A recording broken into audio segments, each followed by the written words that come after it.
विश्वविद्यालय रे 3 दिन धरी ओडिशा गवेषणा सम्मेलनी 2025 अनुष्ठित होगा जाउची। एथिरे राज्यर 17टी सरकारी विश्वविद्यालय रु 657 जन गवेषक अध्यापक अध्यापिका एवं शिक्षाविद एथिरे योगदान करिवे।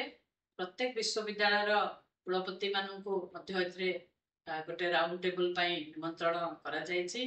ता छड़ा 657 पोस्टर प्राय 400 गवेषक गवेषिका एवं शिक्षक शिक्षयित्री से माने ओडिशा सरकार विभिन्न फेलोशिप एवं प्रोजेक्ट रे से माने आर्थिक अनुदान पाउछंती।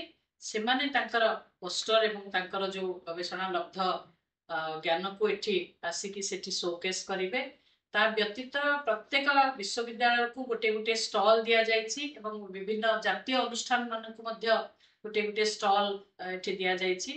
आउ सेही स्टॉल रे से माने निज विश्वविद्यालय एवं तांको अनुष्ठान रो जहा जहा रिसर्च इकोसिस्टम रे जहा जहा सेतरे तांकर पेटेंट आउ तांकर इनोवेशन आउ इंक्यूबेशन सेंटर बा तांकर सेंटर ऑफ एक्सेलेंस रो विभिन्न जहा जहा से मानकर अच्छी अचीवमेंट्स ताकू एठी शोकेस करिवे।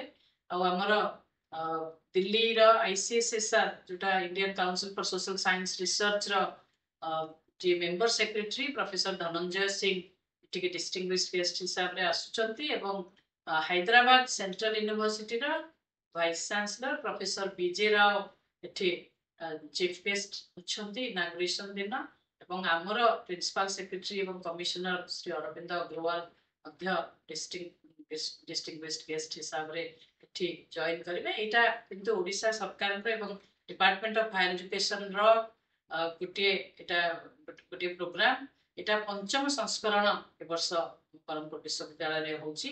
या पूर्व 4टी गवेषणा सम्मेलनी ही सारी विभिन्न जगह उत्कल रेवेन्सा संबलपुर एवं फकीरमोहन रे 2022 रु ए गवेषणा आरंभ होइतिला। गवेषणा सम्मेलनी आरंभ होइतिला।